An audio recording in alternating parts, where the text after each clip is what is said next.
I was about to call him again when I suddenly received a message from him. Come back to Blazetooth Pack. Baby, look. Daddy remembered your birthday. Caden's eyes lit up with hope as he gasped in excitement. Mommy, Daddy remembered my birthday. Let's go. He must have so many presents for me. After receiving confirmation from Drake that he had indeed prepared a birthday party, Caden was beyond ecstatic.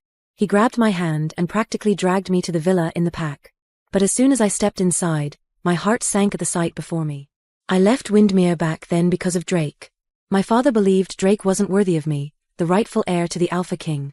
But I loved Drake. So I gave up my inheritance, hid my true identity, and ran away with him. I never expected that our relationship wouldn't even last 7 years. And now, I was about to leave him. And yet, returning to Windermere wouldn't be easy. I recalled my father's concerned look when he opposed our relationship 7 years ago. The memory left me unsettled as I closed my eyes, trying to summon the wolf within me and reconnect with my family.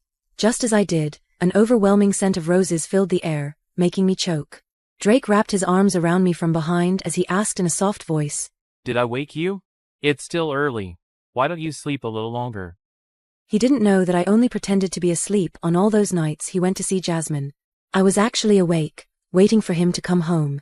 Lately, he'd been staying at Jasmine's place until morning. His entire body reeked of her strong rose perfume. I pushed him away with disgust. Go take a shower. You smell awful. He sniffed himself and looked a little embarrassed before stepping back.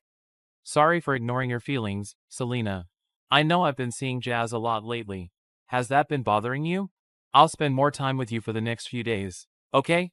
I'm sure Jazz will understand. I watched him walk into the bathroom in silence. Since when did spending time with me require Jasmine's permission? To outsiders, I probably looked like the mistress ruining the bond between an alpha and his Luna. He wore nothing but a towel when he stepped out of the bathroom. As he wiped the water dripping down his abs, he looked just as handsome and irresistible as the day I first met him. Back then, I had sneaked out of Windermere for fun, only to be ambushed by an enemy tribe. He happened to pass by and save me, who was all alone, and got injured because of that. He took off his shirt for me to tend to his wounds, and the way the blood trickled down his abs made my face burn. I quickly looked away, but he wouldn't let me. I saved you. That means you're mine now. I fell for you the moment I saw you. Be my one and only mate. You can stare at me whenever you want, okay? He caught me staring at his abs again before laughing and pulling me into his arms happily. Baby, do you want to have a good look? Come on. He became excited and took off his towel, but I frowned and turned my face away. He was not the same man he was 7 years ago. No matter how many times he showered, that sickly sweet rose scent wouldn't come off. It made me sick. Before I could push him away, a loud, urgent knock on the door interrupted us. It was Jasmine's maid. Did you call a doctor? What do you mean she's suddenly not feeling well? The moment Drake heard that Jasmine wasn't feeling well, he didn't even hesitate to shove me aside as he rushed to get dressed. She was fine when we were in bed just now. Then, as if realizing what he just said, he paused and looked at me with guilt. I'll be back soon. Owen is dead. I'm all she has now. Just wait for me, okay? He never needed my permission or approval to go see Jasmine, unlike when he was with me. He just expected me to wait for him indefinitely. But I couldn't wait anymore. I wouldn't. I smiled at him, and that was all it took to put his mind at ease as he walked out the door, leaving me and our son Caden behind again. He didn't know that I'd received news that he was planning a marking ceremony with Jasmine. I closed my eyes and called upon the wolf I'd kept hidden for so long. Maybe this was for the best. His betrayal would make it easier for me to leave with Caden. I got in touch with my family easily. They were overjoyed, especially my father. The moment he found out he was a grandfather, he was so emotional he nearly cried. He wanted Caden and me to return to Windermere immediately. Just then, my sleeping son mumbled softly in his sleep. Daddy, you promised me. It would be his 5th birthday in 2 days. Even in his dreams, he was holding on to Drake's promise to celebrate his birthday together. I gently stroked his sleeping face as tears welled up in my eyes. Just 2 more days. I wanted Caden to leave without any regrets. But before dawn, a sharp knock on the door shattered his sweet dream. It was Drake's mother, Patricia Sinclair, sending someone to bring Caden and me back to her place. I frowned, knowing that Patricia had always looked down on us. To her, I was just some nameless rogue from an outsider tribe who got lucky when I met her precious son Drake. And she didn't like Caden either. After all, she thought that someone like Jasmine, who had pure blood and came from the same pack, was the only woman worthy of being Luna. Unlike me, Caden was excited. He thought Drake was finally coming to take him home, but when we arrived at Patricia's house, we were greeted by Drake's relatives, all looking at us with disdain. Drake, who hadn't come home all night, was standing beside Jasmine with a gentle expression as he supported her. Patricia completely ignored Caden and me, smiling as she made an announcement. Jasmine is pregnant. As per our agreement, Drake will be the next alpha of the Blazetooth pack. Their child will be the rightful heir. And soon, Drake and Jasmine will hold their marking ceremony. The room erupted in excitement as everyone turned to Jasmine. I, however, stared straight at Drake. He placed a tender hand on Jasmine's stomach, acting like he couldn't see me or Caden standing just a few feet away. Yeah, I'm finally going to be a father. Finally? A sharp pain shot through my heart. Beside me, Caden had his little hand tightened around mine as he asked in a trembling voice, Mommy, what is Daddy saying? Am I not his child? His soft voice made the entire room go silent. Then, Drake's relatives sneered. He's just an illegitimate child, but he actually dared to speak up here. If people find out the alpha of Blazetooth pack has an illegitimate child, do you know what that'll do to our reputation? A lowborn woman and her brat trying to claim the heir's position? You can only do it over my dead body. There's no way we can let anyone know that kid is Drake's. Patricia scoffed and looked at us with pure disdain. From now on, we'll say the child is an orphan we took in. As for Selena, she's just a maid Drake hired to take care of him. I gripped Caden's hand tighter. I had always known Patricia hated us. She was the one who first suggested that Jasmine should carry Drake's child. I'm not an orphan. I have a mommy and a daddy. Caden's eyes turned red as he held back his tears, protesting in a small voice. Mom, isn't this going too far? Drake let go of Jasmine's hand and took a step toward us. But before he could come any closer, I saw Jasmine reach out and pull him back. He hesitated for a few seconds. Then, he fell silent. Fine. I agree with your plan. I stepped forward with Caden and faced Drake and Patricia head-on. My child is not an orphan. He doesn't need to be adopted. From this day forward, Caden is mine alone. He has nothing to do with Drake.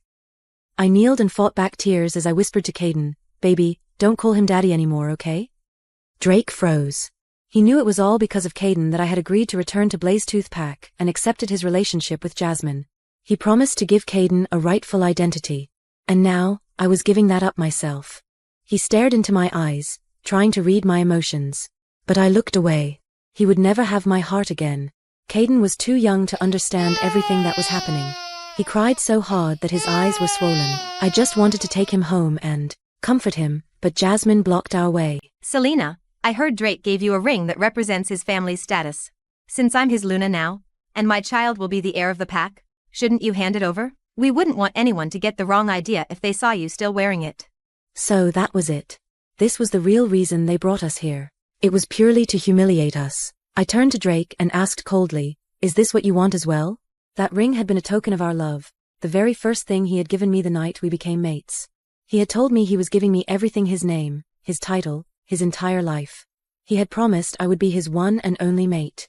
I had abandoned my family, hidden my true identity, and given him my heart because of that promise.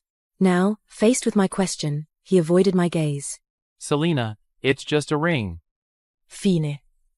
I looked at the deep red marks on Jasmine's neck planted by him before pulling off the ring without hesitation. Seeing that she eagerly slid it onto her own finger, I even smiled and congratulated her. You're a much better fit than I ever was. Drake's expression twisted in shock as I turned away, took Caden's hand, and walked out without looking back. Caden couldn't understand what had happened today. He cried silently in my arms and asked me if Drake didn't want him anymore and if I was the only person in the world who loved him. I held him tightly. That's not true. Many people love my little hero. Grandpa Alex and Grandma Bella miss us very much. They can't wait to see you. Do you want to leave with me and go find them? He hesitated, clutching the toy car Drake had given him last year for his birthday. But I don't want to leave Daddy. I held back my tears and gently reassured him, Daddy and Grandma Patricia don't want us to stay here. Do you want to call him Uncle Drake for the rest of your life? He froze for a moment, then slowly put down the toy car. Tears welled up in his eyes as he pleaded with me. Can I at least spend this birthday with Daddy before we leave? I just want one last memory with him. He refused to call him Uncle Drake. I silently wiped away my tears and kissed the top of his head. Of course, my love. But 2 days later, on his birthday, Drake, who had promised to throw him a party, never showed up. I called him and asked angrily, It's Caden's birthday today. You promised you'd be home. Where are you? I could handle disappointment but couldn't bear to see Caden's last bit of hope shatter. Drake didn't say a single word before hanging up. Daddy's not coming, is he? Caden lowered his head, staring at the cake before him while trying to convince himself. It's okay, Mommy. Uncle Drake is just really busy. You can celebrate with me instead.